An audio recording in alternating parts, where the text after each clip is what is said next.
Yes, my people. Friday Night Light preview. We back on the road. So I had to jump back on 20. I had to go 20 each. Y'all see what I got on? They say where's greater? Decatur, where's greater? In Decatur. I had to jump off Columbia Drive, make that left.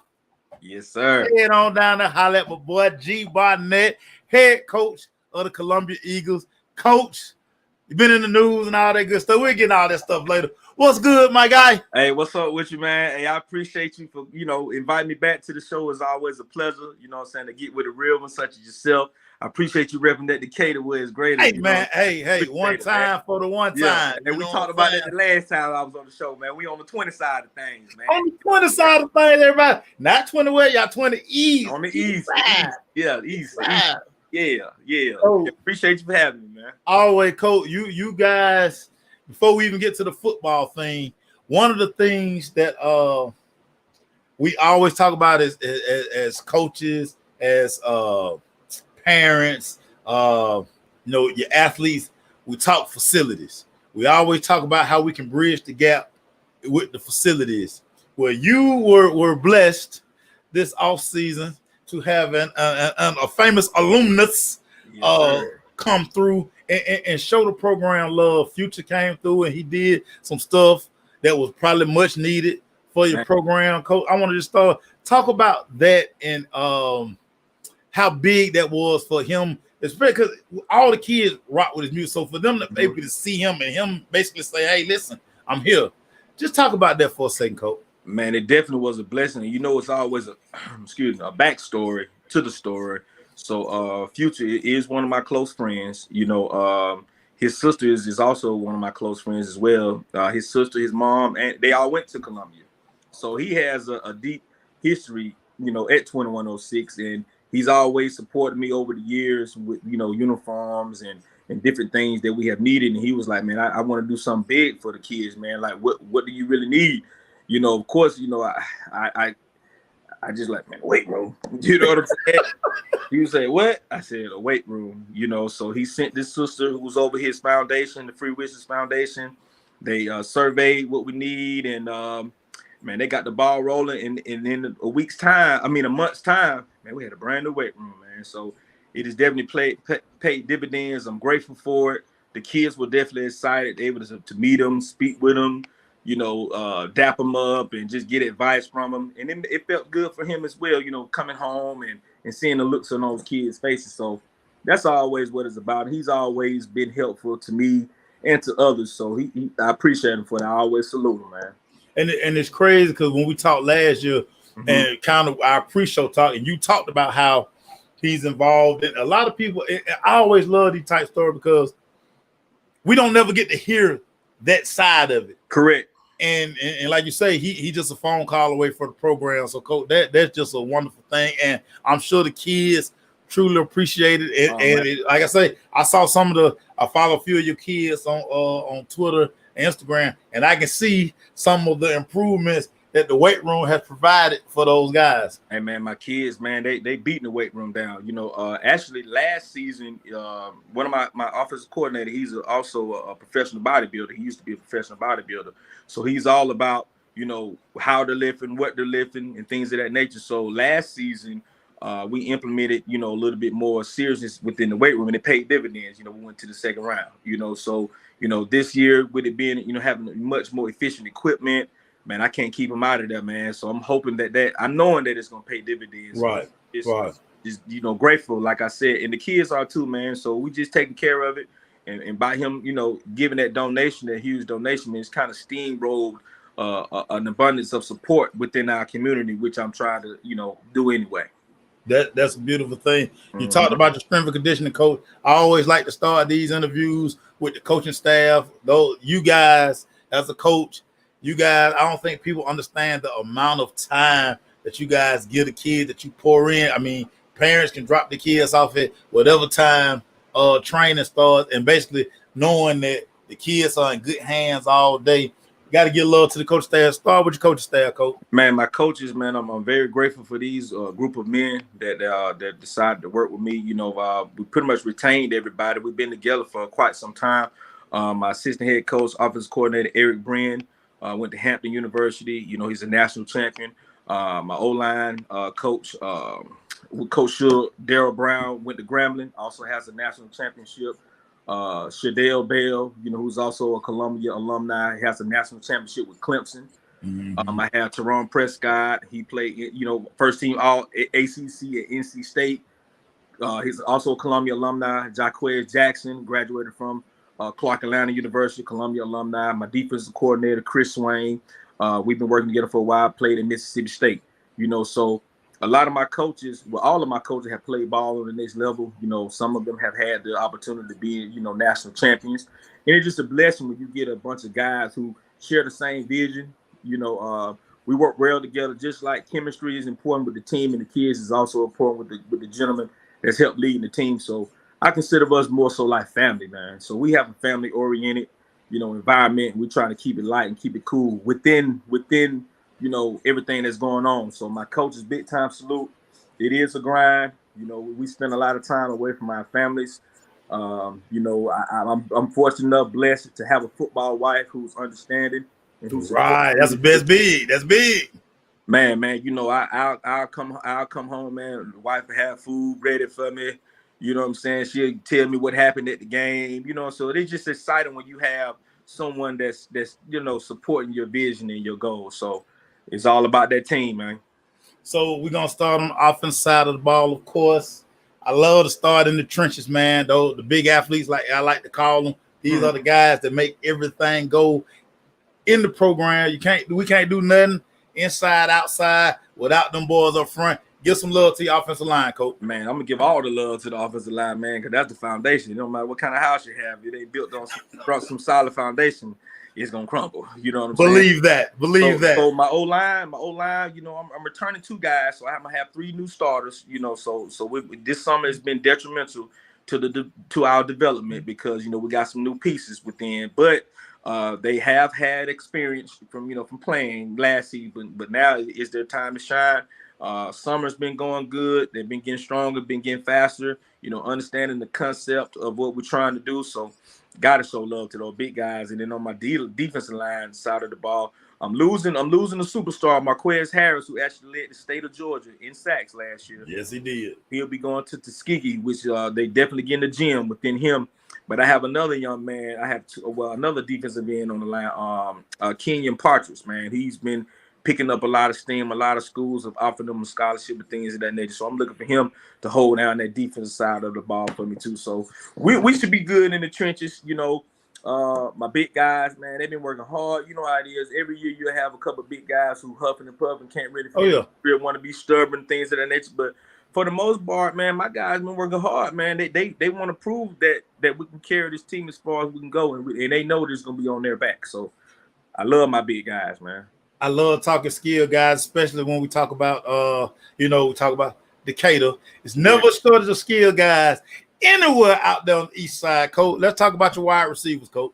Man, my wide receiver room is deep, man. You know, I don't want to put my foot in my mouth right now because I know it's early, but I mean, Golden State Warriors, man, they're very explosive, and I think my team can be very explosive, you know, as long as all the chips fall as they should. But Jaden Ball, you know, who has several offers, he's gonna be special on the outside for me. Sabian Campbell, who's also gained a lot of offers, he's gonna be special.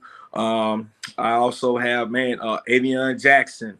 I also have Denari Williams, man. It's just a plethora of guys, you know, in that wide receiver room who's competing really hard to, you know, get on the field and make some plays because they know that any given time their number can be called.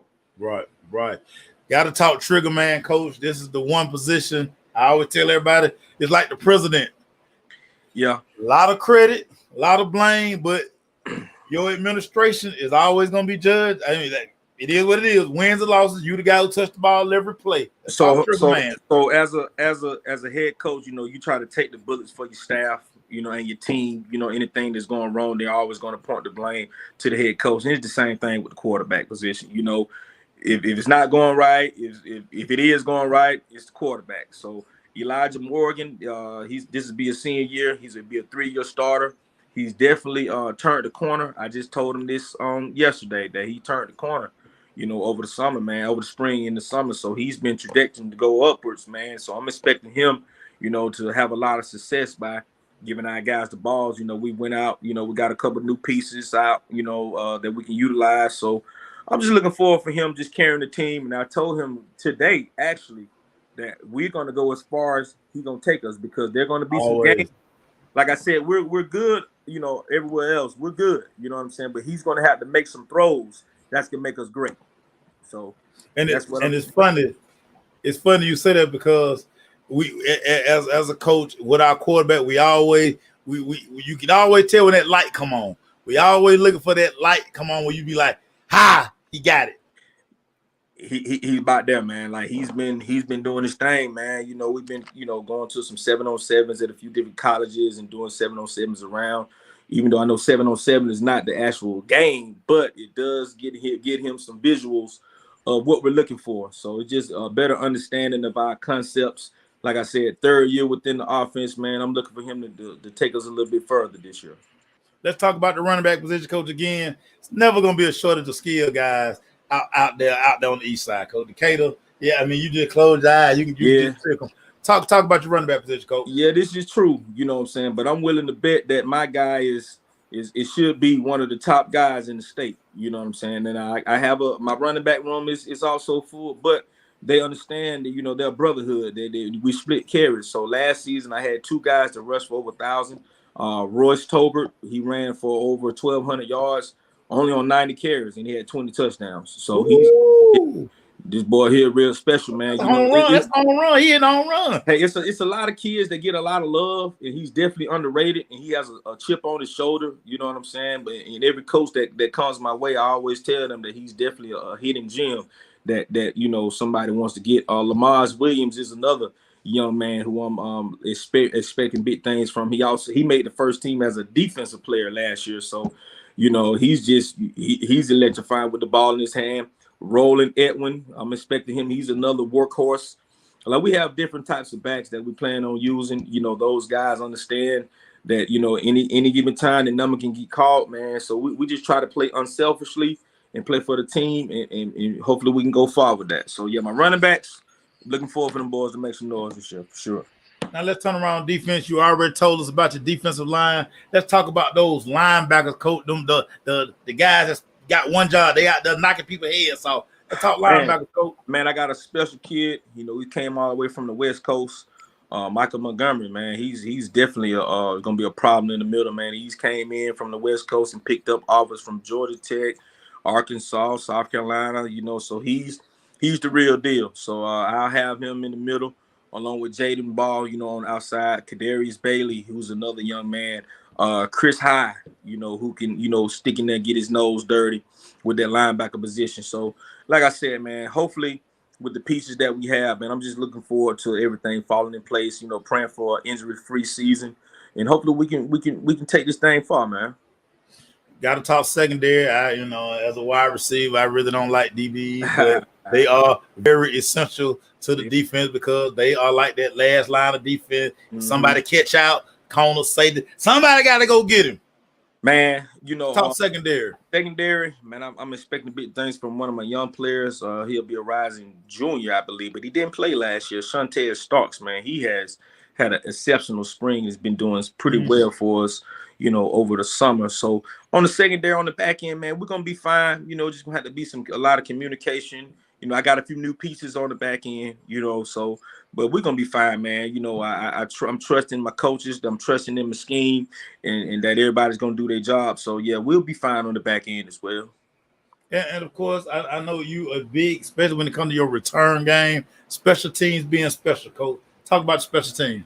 Man, that third phase of the game is a phase that a lot of people really kind of slack in. I don't know what other programs do, but I'm just going off of experience, just looking at some schools, they don't really spend as much time on that special teams. But man, we stress that. We have a kicking game. Actually, my kicker won the game for us last year. And that return game is very, very detrimental, because now we talk about field position.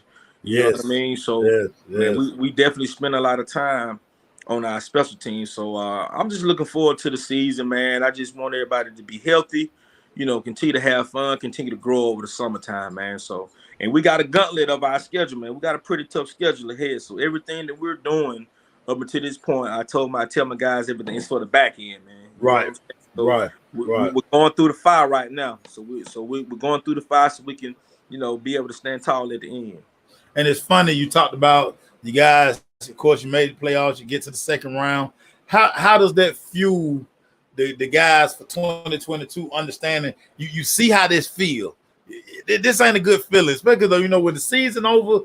You always look at a lot of other teams turning their equipment in. We still got ours. The goal is to keep your equipment. We don't want to meet on Monday to be turning in thigh pads and knee pads. How do you think that playoff run is going to fuel the guys for 2022, Coach? Man, it has definitely fueled the guys. It fueled my coaches. It fueled myself. It fueled my community because, now the cat's out the bag. I mean, you guys can play football. You know what I'm saying? So now it's just a matter of just changing the mentality, to a winning mentality that, you try to win every game you can play. Of course, going into the second round this past season was definitely a blessing, but you want to go further. Second round is not good enough. You know what I mean? So we want to, try to make strides. So we'll be playing in December. So, actually, man, after the season, what kind of really showed me how locked in they were when we lost the game to Swainsboro last year. I was going to give them, a couple weeks off before they, came back, to lifting in the off-season program. Man, the following Monday, man, I had 45 players in the weight room, man. Wow. And it was and no coaches talked about it. The players just showed up on their own, man. So we had to start working out right after the loss, man. They forced y'all to come to work. They did. So I had to tell my baby, hey man, Christmas vacation, we gotta wait. These boys out there. So they just kind of, put a fire up on everybody, man. I do have a player-led team this year. I have a lot of returning seniors, who experienced that run last year. So I'm hoping that they would like to go out, a little bit further. So that definitely sparked up, some energy within our program. Now, Coach, we got to talk recruiting, and I like to really this part of the show because I think you guys as coaches, the more people hear from the coaches, because I think I always talk about the invaluable job that you guys have. And parents get it twisted a lot of times. They wonder when stuff don't go the way they think it should go for the kids. First thing they want to do is blame parent want to blame the coach, and that's so not the case because you guys as decision maker, if you were the decision maker, everybody in the program, regardless of size, height, weight, whatever, correct, would all get a scholarship. But that's not you guys. That's not you guys' job. All you guys can do is, all I can do is give them all the information. What's been the toughest part of recruit, especially now that we kind of getting past COVID, but we got this transfer portal thing. Well, what's been the toughest part of projecting to the parent, Coach? Man, definitely the portal. The portal has definitely had an impact on high school players all across the country, and just increasing the mental capacity of the parents in reference to the recruiting. A lot of parents just see kids, or they just want to smile and sign, on sign day. But it's an actual grind that goes into earning those scholarships, from sacrificing to get to those camps, sacrificing to drive your kid to this practice, that workout, things of that nature. And it's important, man. But the recruiting, it's a lot of red tape that goes in within that recruiting. But I try to be as transparent as possible with my parents. I believe in telling them the truth.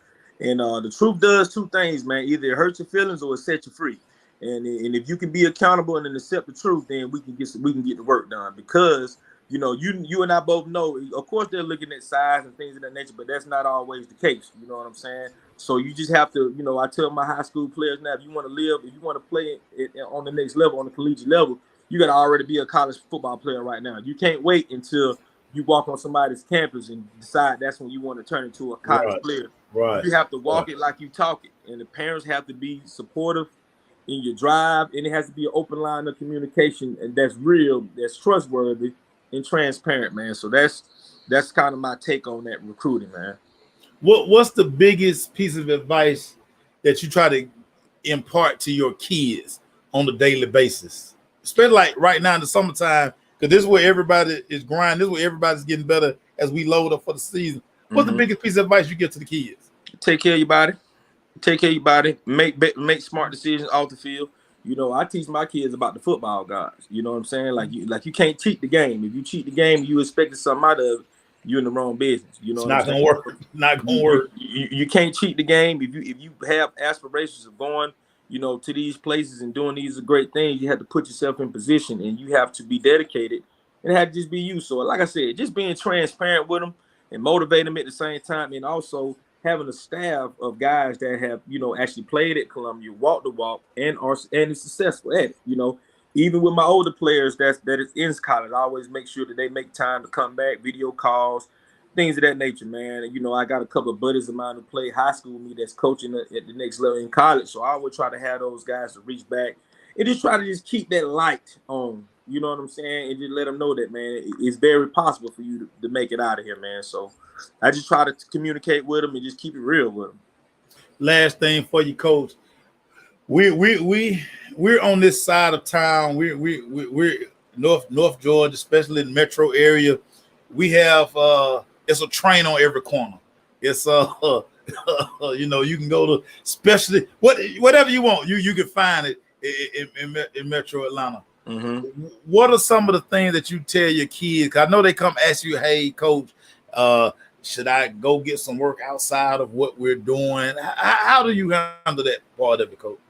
Well, man, being honest, man, having a report with other coaches, you know what I'm saying, within the county, you know what I mean? So, I mean, you have to remove your ego, you know what I'm saying? Because at the end of the day, just like they come to, well, some schools will come to my school, they'll go over to the next school. So it's just about, you know, having a report with the coaches and understanding what's the task at hand. Are we trying to win games? Or are we trying to help kids? You know what I'm saying? So you just kind of have to understand, you know, what's important. Of course, I want to win every game that I coach in, but at the same time, I got to love on my kids, win, lose, or draw. You know what I'm saying? So you just got to have a report with these other guys and just, you know, be honest, you know what I mean? And try not to cut corners and do things, because there are other programs who really don't like you know what I'm saying? I don't know why that's like that, but I'm not one of those coaches, man. Yeah. If I can help a kid, we know.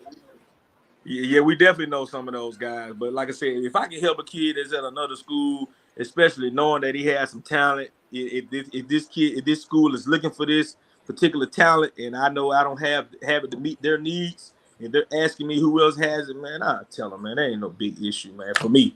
But for some schools, they don't like to pass the baton, man. And the last thing, Coach, one thing that we know about Columbia High School on Friday night, y'all gonna be fresh. That orange and blue, y'all gonna be fresh. I know y'all got something in the chamber, Coach. I know you got something in the chamber, Coach. Man, last year I sent you something that we had. Man, like I said, man, with we just been generating a lot of support, man. And you know, Deion Sanders being one of my favorite players, one of my favorite coaches, man. You look good, you play good, you feel good. Come on, man. So I mean, you got to put it on, man. You got to put it on, man. So I'm hoping that, you know, giving them something that they're looking forward to. I'm hoping that they can give me what I expect. You know what I'm saying? So the kids, they like to look good. I want them to look good. I want them to be comfortable. And I just want them to give me what I asked for. So as long as they do that, man, we're going to keep coming out there with it on, baby. Because you guys, y'all about close to the last dead period, right? Yeah, the last dead period is it is July the 4th. The 4th. July 4th. Okay. So it'll be that whole entire week, man. Right. So when you guys basically come back, it's basically gonna be go time. It's go time. Because school start August 1st. Yeah, man. Yeah, and we got the fall scrimmage game August 5th. Really? We're going out to Newton County, man. Shout out to Newton County, man. My guy, I got a brain freeze, but Coach Grant. Hey, solid guy, man. Solid guy. Funny story. My freshman in college, he was my GA. He was a grad assistant at Maury Brown. He was my receiver coach. I'm gonna tell him that because man, we connected, you know, not too long ago, just on the humbug, man. And he said, man, I like your energy, young man. And we just started talking, and he come from, maybe you need some help, and then now we gonna play each other in the fall scrimmage game. And they got some nice talent out there, man. They got some nice talent. Yeah, that's my guy, old Camille Grant, pride of Greene County. Oh wow, I didn't know Greene County High School. Yeah, man, I got family in Greene County, man. I bought my first car in Greene County, man. I did. Everybody, Y'all see that smile? That's Coach Barnett all the time, man. Hey, Coach, man. love your energy, Coach. That's what you do. I appreciate it, man. Appreciate you for having me on, man. Like I tell you all the time, man, I'm a fan of your show, man.